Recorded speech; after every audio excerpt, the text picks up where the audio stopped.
অসমত নিৰ্বাচনী জ্বৰ আৰম্ভ হৈ গ'ল।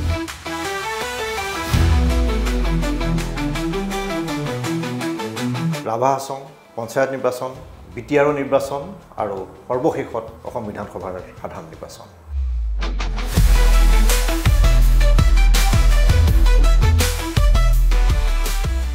নমস্কাৰ। ৰাভা হাছং স্বায়ত্তশাসিত পৰিষদৰ পৰাই অসমত নিৰ্বাচনী জ্বৰ আৰম্ভ হৈ গ'ল। আজি ৰাভা হাছং স্বায়ত্তশাসিত পৰিষদৰ নিৰ্বাচনৰ ফলাফল ঘোষণাৰ লগে লগে অসমৰ ৰাইজ সাজু হৈছে পঞ্চায়ত নিৰ্বাচনলৈ। এই বছৰটোৱে নিৰ্বাচনী বছৰ যেন লগা হৈছে এতিয়া।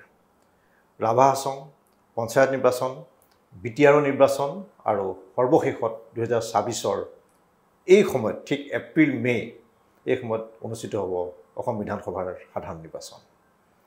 ৰাভা হাছং স্বায়ত্তশাসিত পৰিষদৰ নিৰ্বাচনটো যেনে এই নিৰ্বাচনী প্ৰক্ৰিয়াটোৰ প্ৰাৰম্ভিক পৰীক্ষা নিৰীক্ষা।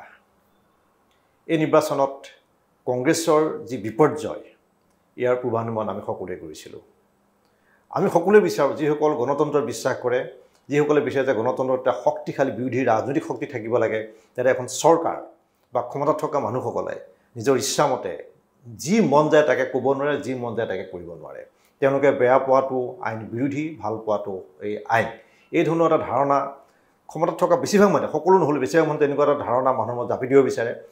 সেইটো প্ৰতিহত কৰিবৰ কাৰণেই হওক বা তাৰ বিৰুদ্ধে মানুহক সজাগ কৰিবৰ বাবেই হওক, গণতন্ত্ৰত বিৰোধী ৰাজনৈতিক দল অত্যন্ত শক্তিশালী হোৱাৰ প্ৰয়োজনীয়তা আছে।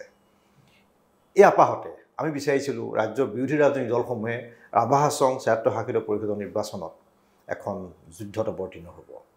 দুৰ্ভাগ্যৰ কথা, ৰাজ্যৰ প্ৰধান বিৰোধী দল কংগ্ৰেছে দেশখনৰ বা ৰাজ্যখনৰ যিসকল গণতান্ত্ৰিক চেতনাসম্পন্ন সচেতন আৰু সজাগ মানুহ, তেওঁলোকৰ আহ্বানৰ প্ৰতি কোনো ধৰণৰ গুৰুত্ব নিদিলে। নিদিয়াৰ পৰিণাম আজি সকলোৱে দেখা পালে ৰাভা হাছং স্বায়ত্তশাসিত পৰিষদৰ নিৰ্বাচনত কংগ্ৰেছ বিধ্বস্ত। লাজেই লাগে কথাটো যে বাতৰি কাকতত তথা সংবাদ মাধ্যমত, টেলিভিশ্যনত, ডিজিটেল মাধ্যমত কংগ্ৰেছে যি ধৰণে এই নিৰ্বাচনটোত ভূমিকা লৈছিলে তাক লৈ সকলোৱে খেদ প্ৰকাশ কৰিছিলে, আক্ষেপ প্ৰকাশ কৰিছিলে। ইয়াত কোনোবা কংগ্ৰেছৰ সমৰ্থক বা বিৰোধ কৰা বুলি কথা নাছিলে। মই আগতেও কৈছোঁ যে কেৱল বিৰোধী ৰাজনৈতিক শক্তিশালী হোৱাৰ স্বাৰ্থত আজি যি নিৰ্বাচনী ফলাফল ঘোষিত হ'ল, এই নিৰ্বাচনী ফলাফলৰ পৰা শিকিবলগীয়া বহু কথা আছে। প্ৰথম কথাটো হ'ল যে 36জনীয়া ৰাভা হাছং স্বায়ত্তশাসিত পৰিষদত যোৱাবেলি কংগ্ৰেছৰ মাত্ৰ এজন পাৰিষদ আছিল, কংগ্ৰেছৰ এজন পাৰিষদ আছিল আৰু বিজেপিৰো এজনী পাৰিষদ আছিল। এইবাৰ বিজেপিয়ে 36জনীয়া এই স্বায়ত্তশাসিত পৰিষদখনত কেৱল 6জন নিজা প্ৰাৰ্থী দিছে আৰু 30টা সমষ্টি তেওঁলোকে ৰাভা হাছং যৌথ মঞ্চক এৰি দিছে। এয়া হৈছে নিৰ্বাচন জয়ৰ কৌশল বা মন্ত্ৰণা। ৰাজ্যৰ ক্ষমতাত থকা আটাইতকৈ বৃহৎ দলটো হৈছে NDA যি দল, NDAৰ আটাইতকৈ বৃহৎ দলটো অসমত বিজেপি। বিজেপিয়ে তেওঁলোকৰ শক্তি বা ক্ষমতা চাই পেলাই স্বায়ত্তশাসিত পৰিষদত 36খন আসনত 30খন বিচাৰি পাৰিলেহেঁতেন, কিন্তু বুদ্ধিবান নেতৃত্বই সেইটো নকৰিলে। তেওঁলোকে কেৱল নিজলৈ 6খন আসন ৰাখি 30খন আসন ৰাভা হাছং যৌথ মঞ্চক দিছে। ইয়াৰ বিপৰীতে কংগ্ৰেছে গোটেই সমষ্টিকেইটাত নিজেই প্ৰতিদ্বন্দ্বিতাত অৱতীৰ্ণ হ'ল আৰু তাৰ পৰিণাম কি হ'ল আপোনালোকে সকলোৱে দেখা পালে। ইয়াৰ পৰা কিন্তু কংগ্ৰেছে একো নিশিকে আৰু শিকিব লাগে বুলি তেওঁলোকে নাভাবে। তেওঁলোকে যে নিৰ্বাচনত পৰাজয় হ'বৰ কাৰণেই অৱতীৰ্ণ হয়। আৰু এই যে যিটো ফলাফল আজি বাহিৰ হ'ল বা যিটো ফলাফল ইতিমধ্যে ৰাজহুৱা হৈছে, সকলোৱে গম পাইছে, এই ফলাফলটোৰ বাবে কংগ্ৰেছ নেতৃত্ব সম্পূৰ্ণৰূপে দায়ী। তেওঁলোকৰ নেতৃত্বৰ মাজত এনেকুৱা কথা বতৰা কোৱা বুলি শুনা পাইছিলোঁ, আমাক কৈছিলে বহুতে, যিটো সংবাদকৰ্মী আমাক কৈছিলে যে ৰাভা হাছঙৰ এইটো নিৰ্বাচন বুলি ভবা নাই, ইয়াত তেওঁলোকে খেলিব, গতিকে আমি ইয়াত প্ৰচাৰ নচলাওঁ। হয়, সাংসদ ৰকিবুল হুছেইনৰ বাহিৰে বাকী 2জন সাংসদে প্ৰচাৰ চলাবলৈ কেনেকৈ। বিজেপিয়ে প্ৰতিটো নিৰ্বাচনেই সমানে গুৰুত্ব দিয়ে। সেই লোকসভাই হওক, বিধানসভাই হওক, পঞ্চায়তেই হওক, ক'ৰবাত স্বায়ত্তশাসিত পৰিষদৰ হওক, গ্ৰাম পঞ্চায়তৰ হওক বা তৃণমূল পৰ্যায়ৰ সমবায়িকা এখনৰ নিৰ্বাচনেই হওক। কাৰণ তৃণমূল পৰ্যায়ৰ পৰা এটা ৰাজনৈতিক দলৰ ভেটিটো নিৰ্মাণ হয়। তৃণমূল পৰ্যায়ৰ কৰ্মীসকল যিমানেই মনোবল অটুট ৰাখিবৰ কাৰণে তেওঁলোকে নিৰ্বাচন বিজয়ী হ'বৰ কাৰণে চেষ্টা চলায়। আজি ৰাভা হাছং স্বায়ত্তশাসিত পৰিষদত কংগ্ৰেছৰ যে বিধ্বস্ত উচ্চ নোহোৱাৰ যিটো যিটো নিৰ্মাণ হ'ল ভেটিটো তাৰ নেতৃত্ব দায়ী খুব সাধাৰণ ধৰণৰ সাংঘাতিক ধৰণৰ যেতিয়া সমালোচনা হোৱাৰ পিছত ভূপেন বৰাহঁতে এদিনৰ কাৰণে প্ৰচাৰ চলাবলৈ গৈছিলে আৰু দুই এজন তৃণমূল পৰ্যায়ৰ নেতাই তাত প্ৰচাৰ চলাইছিলে গৌৰৱ গগৈ নগ'ল প্ৰদ্যুৎ বৰদলৈ নগ'ল তেওঁলোকৰ বিধায়কসকলৰ 2-4জনৰ বাহিৰে বেছিভাগে তাত প্ৰচাৰ চলাবলৈ নগ'ল আৰু তেওঁলোকে যেন কিবা খৰচ কৰিব লাগিব এনেকুৱা ধৰণৰ মনোভাৱ আৰু কংগ্ৰেছ নেতৃত্বৰ এই যে যিটো গাই এৰাই দিয়া মনোভাৱ এই মনোভাৱটোৰ কাৰণে তেওঁলোকৰ তৃণমূল পৰ্যায়ৰ কৰ্মীসকল হতাশ হৈছিলে গতিকে তেওঁলোকে সহজেই বিজেপিয়ে নিজৰ প্ৰক্ৰিয়া কৰিব বিচাৰিছিল বা তেওঁলোকৰ প্ৰভাৱ তেওঁলোকৰ ওপৰত বিস্তাৰ কৰিব সক্ষম হৈছিল আজি ৰাভা হাছঙৰ জনজাতীয় লোকসকলে কিদৰে কংগ্ৰেছক বিশ্বাস কৰিব আৰু এটা কথা আমি আগতেও কৈছিলোঁ যে এই যে জনজাতীয় অধ্যুষিত ৰাভা হাছং স্বায়ত্তশাসিত পৰিষদত যিটো বিজেপিৰ বা NDA বা ৰাভা হাছং যৌথ মঞ্চৰ যিটো বিজয় এই বিজয়ৰ বাৰ্তা বিজেপিয়ে তৃণমূল বিশেষকৈ জনজাতীয় অঞ্চল লৈ যাব যে অসমৰ ভূমিপুত্ৰই তেওঁলোকৰ সমৰ্থন কৰি অসমৰ ভূমিপুত্ৰ তেওঁলোকৰ লগত আছে আৰু কংগ্ৰেছ কেৱল নিৰ্দিষ্ট এটা মানুহৰ দল সেই কথাটো কোৱাৰ যেন সুযোগ ভূপেন বৰাই দিলে তেওঁলোকৰ নেতৃত্বই দিলে দেৱব্ৰত শইকীয়াই দিলে গোটেই নিৰ্বাচনটো হাঁহি তামাচা কৰি পেলাই তেওঁলোকক ইমান পাতল ধৰণে লোৱা যেন লাগিল যাৰ পৰিণাম তেওঁলোকে নিজে পালে গতিকে আমি বিচাৰিম ইয়াৰ পৰা কংগ্ৰেছ নেতৃত্ব শিক্ষা লওক আৰু এটা কথা যে অখিল গগৈ লুৰিণজ্যোতি গগৈ সকলোৱে বিচাৰিছিল যে যি বিৰোধী ৰাজনৈতিক দল আছে সমূহীয়া ঐক্যবদ্ধভাৱে ৰাভা হাছং স্বায়ত্তশাসিত পৰিষদৰ নিৰ্বাচন তেওঁলোকক জপিয়াই পৰিব লাগে তেওঁলোক তাত অজাপয় বা ৰাজ্যৰ যদি কোনো প্ৰাৰ্থী নিদিয়ে সেইটো নিশ্চিত কিন্তু তেওঁলোকৰ সমৰ্থন কংগ্ৰেছ নেতৃত্বই নিবিচাৰিলে আনকি নিৰ্বাচনী প্ৰক্ৰিয়া চলি থকাৰ সময়ত কংগ্ৰেছৰ তত্ত্বাৱধায়ক তথা পৰ্যবেক্ষক AICCৰ জিতেন্দ্ৰ সিং অসমলৈ আহিছিল তেওঁ আহি তেজপুৰত মণ্ডল কংগ্ৰেছৰ সভা এখন কৰিলে আৰু গুৱাহাটীৰ পিছৰ দিনা PAC এখন সভা কৰিলে প্ৰদেশ কংগ্ৰেছৰ সভা কৰিলে তেওঁ দিল্লীলৈ গুচি গ'ল 3 বজাত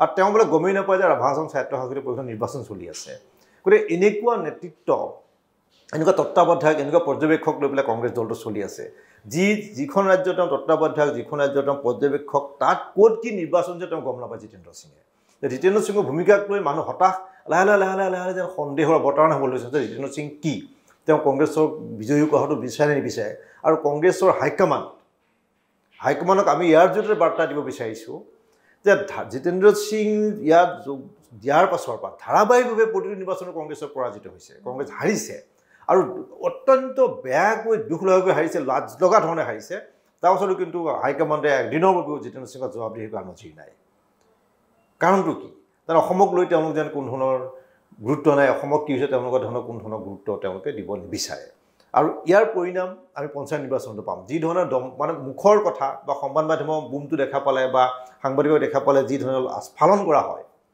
আচলতে বাস্তৱত কংগ্ৰেছৰ ভেটিটো কিমান আৰু তেওঁলোকৰ এনেকুৱা লাগে যেন বিজেপিৰ কোনো নেতাৰ অনুগ্ৰহত বিজয়ী হ'বৰ কাৰণে সকলো নহয় 2-1 নেতাই যেন এটা তালমিল ৰক্ষা কৰি চলে তেওঁলোকে মুখেৰে কিবা কিবি ক'ব লাগে কথাবিলাকৰ কিমান গুৰুত্ব আছে কিমান গুৰুত্ব নাই এটা ৰাভা হাছং স্বায়ত্তশাসিত পৰিষদৰ নিৰ্বাচনটো ওলাই গ'ল বহু কথা কৈছিলে এতিয়াও বহু কথা কৈছে যে পঞ্চায়ত নিৰ্বাচনত তেওঁলোকে অমুক কৰিব কৰিব নিৰ্বাচনৰ ফলাফল দিনটোলৈ আমি অপেক্ষা কৰিছোঁ বিজেপিয়ে অহৰ্নিশে এটা নিৰ্বাচনী মুডত থাকে অন্ধ্ৰপ্ৰদেশৰ মুখ্যমন্ত্ৰী চন্দ্ৰবাবু নাইডুৱে কেইদিনমানৰ আগতে এটা ঘোষণা কৰিছে যে 2029ৰ লোকসভা নিৰ্বাচনৰ কাৰণে প্ৰধানমন্ত্ৰী নৰেন্দ্ৰ মোদী এতিয়াৰ পৰাই প্ৰস্তুতি চলাইছে এটা ৰাজনৈতিক দলৰ ভূমিকা সেইটো হোৱাই উচিত এজন সাংবাদিক তেওঁ সংবাদ সংগ্ৰহ বা সাংবাদিকতা বা সেই ধৰণৰ বিষয়টোৰ ক্ষেত্ৰত অহৰ্নিশে সেই চিন্তা মন মজুত থাকিবই লাগিব বাতৰি এটা পাব পাৰে নেকি বাতৰি এটা হ'ব পাৰে নেকি এই ধৰণৰ কথা বতৰা সেই বিষয়টোৰ পৰা আঁতৰি তেওঁ বেলেগ বিষয়ত যেতিয়া বেছি সময় পাৰ কৰিব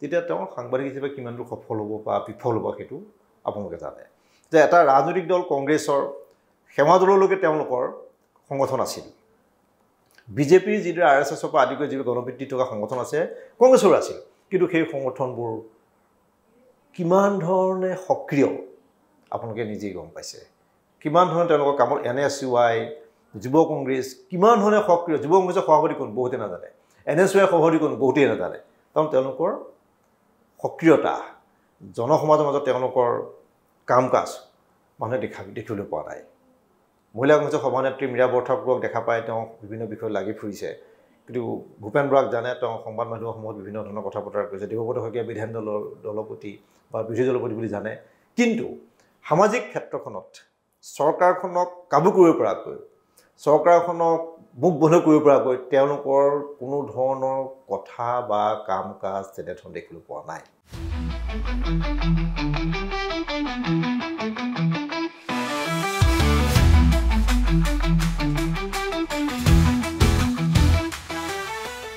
ৰাভা হাছং স্বায়ত্তশাসিত পৰিষদৰ নিৰ্বাচন গ'ল। এই নিৰ্বাচনৰ ফলাফলৰ পিছত বিৰোধী নেতৃত্ব অত্যন্ত সজাগ আৰু চিৰিয়াছ হ'ব লাগিব।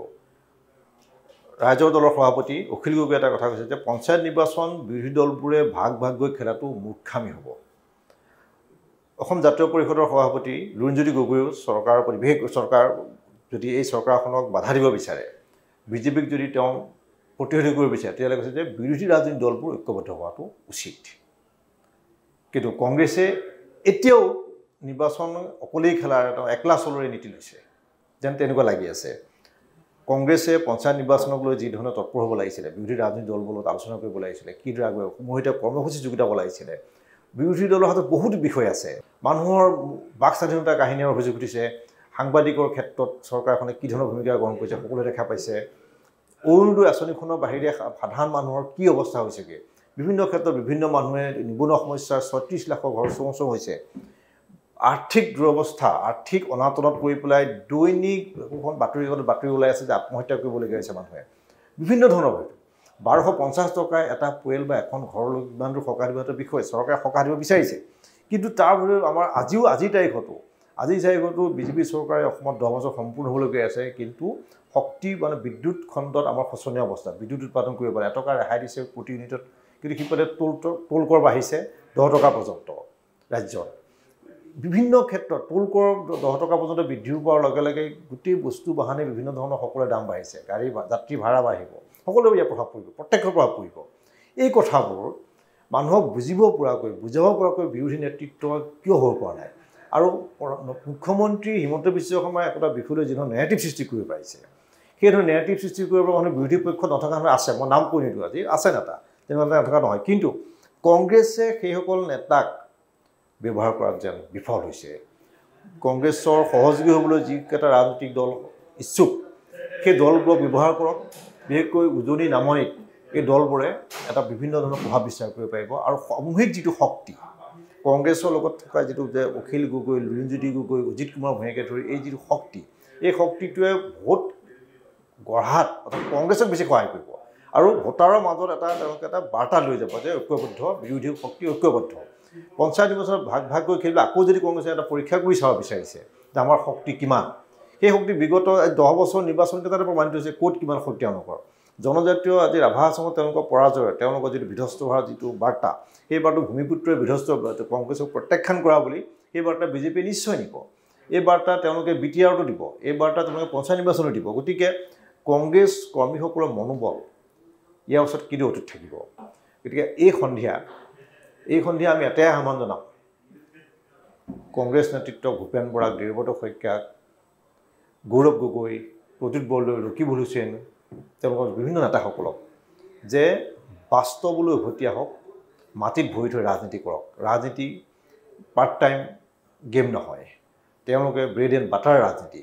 গতিকে পেচাদাৰী ৰাজনীতি কৰোঁতে তেওঁলোকে আচৰণ কৰিব লওক আৰু মানুহৰ মাজলৈ যাওক। ইয়াৰ পাছত পঞ্চায়ত নিৰ্বাচনত যাতে একেবাৰে ভুলকে কৰি পেলাই তেওঁলোকে আৰু এটা গল খাবৰ কাৰণে সাজু নহয়। ধন্যবাদ।